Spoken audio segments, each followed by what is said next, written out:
नमस्कार। आपका बात पच्चीसी में स्वागत है। और बात पच्चीसी में आज फिर हम भारत की हिंदी फिल्म की दुनिया की तरफ लौटते हैं। और भारत की जो हिंदी फिल्मों के बड़े बड़े सितारे हैं उनकी कुछ गंभीर समस्याएं हैं। समस्याएं नहीं है, उनका फिक्सेशन है। वो फिदा हो चुके हैं कुछ बातों पे, कुछ कथानक पे और कुछ नैरेटिव पे। वो उसके कारण बहुत सारे हैं। उसके मूल बिंदु, उनके कारण क्यों हैं, ये एक अलग बात है। लेकिन देखिए, अभी कुछ ही दिनों पहले बीजेपी के सांसद और फिल्म स्टार और गरम धर्म साहब के बड़े पुत्र 67 वर्षीय सनी देओल साहब ने बड़ा विचित्र किस्म का नहीं महान ज्ञान बांटा है। उन्होंने कहा कि पॉलिटिकल ब्लेम गेम के कारण भारत और पाकिस्तान के अंदर दुश्मनी है। तो ये तो बम्बई में रहते हैं। बम्बई में और तो दुनिया भर में, या कि भारत में, दुनिया भर में जो टेररिज्म की घटनाएं हैं, जो आतंकवाद की घटनाएं हैं, उसमें पाकिस्तान का रोल है और कम से कम भारत में भी है। लेकिन उनके शहर में, बम्बई में, जहाँ वो रहते हैं, जहाँ पे फिल्मों की शूटिंग करते हैं, जहाँ उनके पिताजी ना जाने कब से रह रहे हैं, वहाँ पे कितने लोग मारे गए हैं पाकिस्तान के भेजे हुए आतंकवादियों द्वारा, उनके द्वारा भेजे हुए आरडीएक्स के द्वारा कितने सारे बम ब्लास्ट हुए ट्रेन के अंदर। और किस तरह से जो है ना वो आरडीएक्स पहुंचा, उसमें फिल्म स्टार तक उसमें शामिल थे, अपने 47 गन रखते थे, अपनी प्रेमिकाओं को दिखाया करते थे, बाद में अपने प्रभाव के कारण बच गए। यानी कि प्रभाव बहुत है। तो सनी पाजी कह रहे हैं कि पॉलिटिकल ब्लेम के कारण जो है ना वो भारत और पाकिस्तान में दुश्मनी है, बाकी तो और कोई चीज है ही नहीं। तो ये नैरेटिव बराबर बराबर करता है कि भारत और पाकिस्तान तो एक ही है, भारत और पाकिस्तान के लोग तो एक ही हैं, और वो तो बड़ी दोस्ती चाहते हैं, तो वो तो दोस्ती तो चाहते होंगे। लेकिन आप देखिए कि भारत ने कितने कराची में और वहाँ पे हमले करवाए। भारत ने कहा पाकिस्तान की जो है ना पार्लियामेंट पे कोई अटैक करवाया, लेकिन पाकिस्तान तो करवा चुका है ना। भारत ने कब, उनके यहाँ की स्पाइवेज की एक्टिविटी अलग है, लेकिन कश्मीर में पाकिस्तान ने क्या किया? क्या वो भूल गए कि किस तरह से जब कश्मीर में समस्या पैदा हो रही थी, श्रीमती बेनजीर भुट्टो पाकिस्तान की प्रधानमंत्री जोर जोर से चीख रही थी कि हर मस्जिद से मुजाहिद निकलेगा और ये होगा न वो होगा। तो ये इतनी सरल समस्या है नहीं। लेकिन देखिए, भारत की जो हिंदी फिल्म इंडस्ट्री है उसका एक अलग किस्म का मिजाज है। वो अलग किस्म की, उसमें वो रोमांटिसिज्म में भरे रहते हैं। पाकिस्तान का प्रेम उनको एक बहुत ही उच्च स्तर पे ला देता है, उनको ऊंचा कर देता है, उनको बुद्धिजीवी बना देता है। और इस तरह का नैरेटिव बहुत दिनों से वहाँ कई तरह के लोग बैठे हुए हैं जो कि घड़ते रहे हैं। तो गुलजार साहब पे तो बात आते हैं, क्योंकि गुलजार साहब की तो बड़ी जो है ना वो प्रशंसा होती है भारत भर में, दुनिया भर में। गुलजार साहब की शायरी और उनके अंदाज बयां के मुरीद बैठे हुए हैं। अंदाज बयां अच्छा है, शायरी भी बहुत अच्छी है। और हमने तो सामने सामने कुछ बार उनसे सुनने को भी मिला है। तो खैर वो तो कोई खास बात नहीं है, बहुत सारे लोगों को मिला होगा। लेकिन इनका झूठ और इनका प्रपंच ये देखिए। इन्होंने श्रीमान सन्नी देओल साहब ने, जिनको कहते हैं 2.5 किलो का हाथ, उस 2.5 किलो के हाथ ने गुरदासपुर के लिए 2 छटाक काम नहीं किया। और इसी तरह इनके पापा जी गरम धर्म जी ने बीकानेर के लिए 0 काम किया। उन्होंने जो उनकी एमपी की जो फंड है उसको बीकानेर के लिए किसी तरह से बड़ी मुश्किल से आधा इस्तेमाल किया। और अगर दिल्ली वालों सुनो, अगर मेरे राजस्थान का काम नहीं किया तो मैं छत से कूद जाऊंगा, ये इस तरह के संवाद बोल के गरम धर्म जो है वो शोले का एक शैडो संवाद बोल करके एमपी बन गए। जनता ने उनको वोट दे दिया। ये राजनीतिक पार्टियों की भी मती मारी गई है। क्या जरूरत है इनको देने की? अगर ये काम नहीं कर सकते, बहुत सारे फालतू लोगों को दिया है। हेमा मालिनी ने भी क्या किया है अपनी कॉन्स्टिट्यूएंसी के लिए? सिवाय चल मेरी धन्नो बोल करके वो वोट जीत गई। वोट ले गई और जीत गई। उन्होंने पार्लियामेंट में क्या कंट्रीब्यूशन है उनका, कितनी अटेंडेंस है, सनी देओल साहब की कितनी अटेंडेंस है, गौरव धर्म साहब की कितनी अटेंडेंस है। उनके बारे में बहुत सारी बातें हैं, लेकिन वो करने का मतलब नहीं है। लेकिन ये तो बॉलीवुड जो है ना, वो भारत के विरोध में, पाकिस्तान के प्रेम में पागल हो चुका है। उसके बहुत सारे कारण होंगे, वो कारणों की सूची बड़ी लंबी है। अब आप देखिए कि कितनी फिल्में बनाई है बम्बई की फिल्म इंडस्ट्री ने, उद्योग ने, जो कि एक तरह से कश्मीर में टेररिज्म को प्रमोट करती रही है। उनका ये कहना है कि भारतीय सेनाएं की गलती है। और चलो ये माना जा सकता है कि सनी देओल ग्रेजुएट जरूर हैं, उन्होंने कोई ड्रामे वामे की भी इंग्लैंड में जाकर के ट्रेनिंग ली है, वे बड़े बाप के बेटे हैं, कहीं भी जाके पढ़ सकते हैं, है ना, बड़ी बड़ी फीसें दे सकते हैं, तो वो ठीक है, बड़े बड़े ट्रेनर से पढ़ के आएंगे।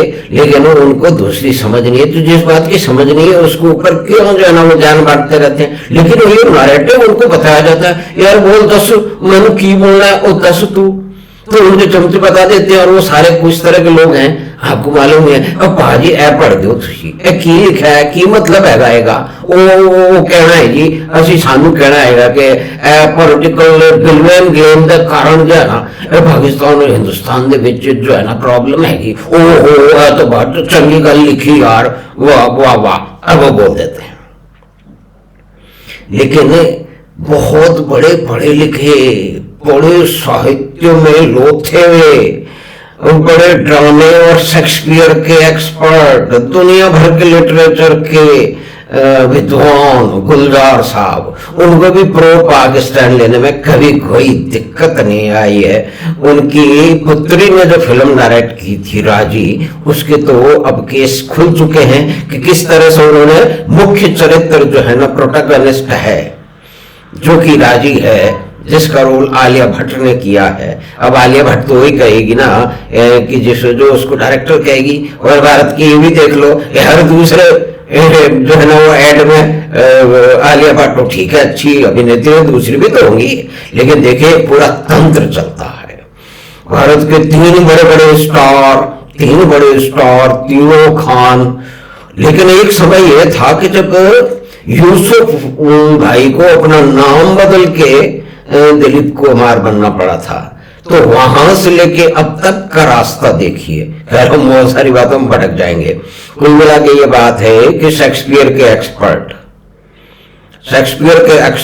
जो है, उन्होंने विशाल भारद्वाज, वो शेक्सपियर की कहानियों को इधर उधर करके बहुत सारी फिल्में बनाई है। उन्होंने एक फिल्म बनाई थी हैदर, और उस हैदर में इतना दुष्ट काम किया था इस आदमी ने कि मार्तंड टेम्पल को उन्होंने शैतान की गुफा बना दिया। उसका काफी कुछ विरोध हुआ, लेकिन इन लोगों की हिम्मत देखिए कि किस तरह का काम कर जाते हैं। कुछ लोगों ने उसके बाद बोला है, वो कहते हैं कि भाई वो हैदर फिल्म भी बड़ी हिट हो गई है।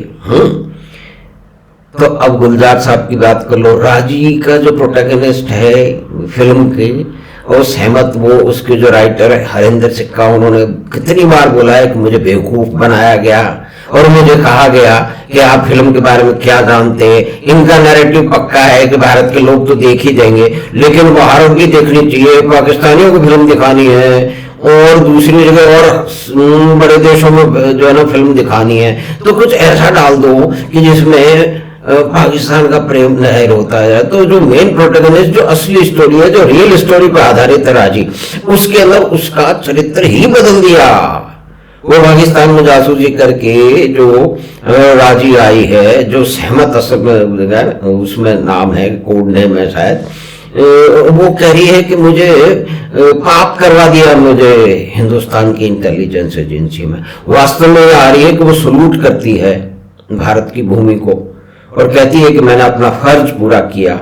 ये बहुत बड़ी स्टोरी है, लेकिन ये नैरेटिव देखिए तो ठीक है भाई, सनी देओल साहब तो 2.5 किलो का हाथी है, तो उनके दिमाग कितना है ये तो आप अंदाजा लगा ही सकते हैं कि जो 2.5 किलो की बात में बात करता है और वो ज्ञान बांट रहा है कि पॉलिटिकल नैरेटिव। कौन सा पॉलिटिकल नैरेटिव? इन्हीं के शहर में सैकड़ों लोग मरे हैं पाकिस्तान के भेजे आतंकवादियों द्वारा। पाकिस्तान के द्वारा आतंकवादियों ने कश्मीर में उत्पात मचाया है, लाखों लोगों को वहां से भगाया है, कितने लोगों के साथ वहशी जो है ना वो व्यवहार हुआ है, पूरा का पूरा जो है वो जिहाद वहां चला है।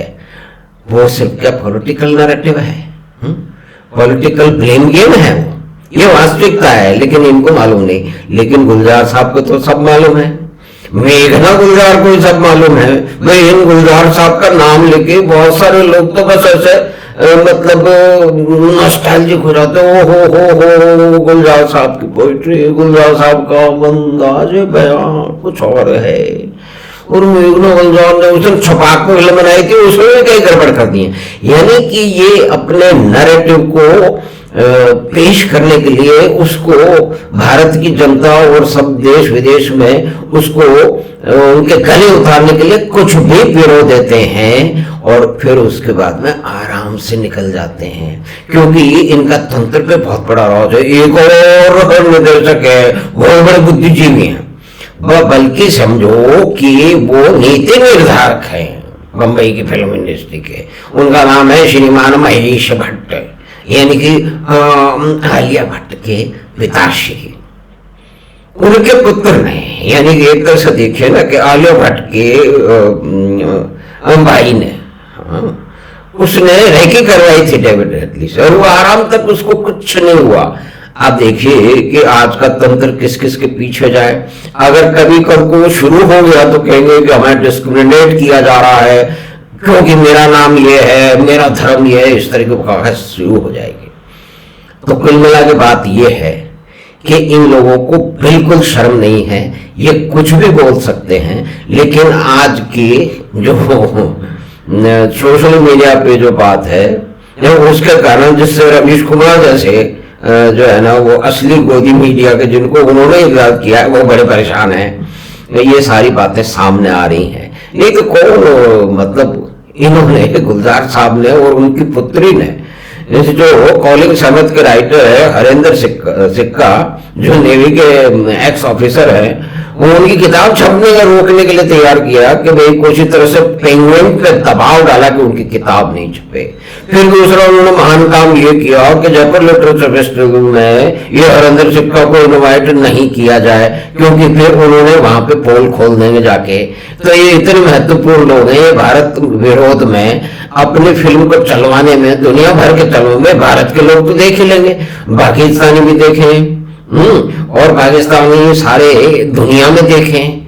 तो उसके लिए ये कुछ भी नैरेटिव घड़ देते हैं और बच के निकल जाते हैं। लेकिन इनकी अब जो इनकी चोरी चपाटी है, बल्कि समझ ले कि इनकी लूट है, उनका गलत व्यवहार है, चाहे वो गुलजार हो, मेघना गुलजार हो, सनी देओल हो, धर्मपाजी हो या हेमा जी हो, या कि वो जो है वो फिल्म हैदर का निर्माता निर्देशक जिसने बशरत पीर की कहानी बताई है। बशरत पीर एक प्रो जिहादी, प्रो पाकिस्तानी जो है वो जर्नलिस्ट था, उससे स्क्रिप्ट लिखवाई है यश विशाल भारद्वाज ने, जो संगीतकार था।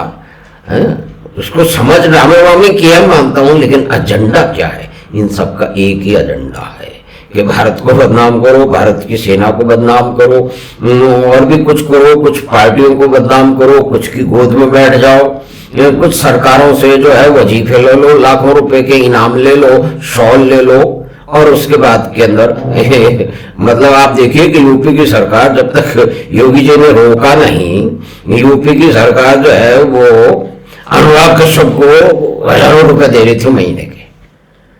तो उन्होंने बड़ी सेवा की है उत्तर प्रदेश की।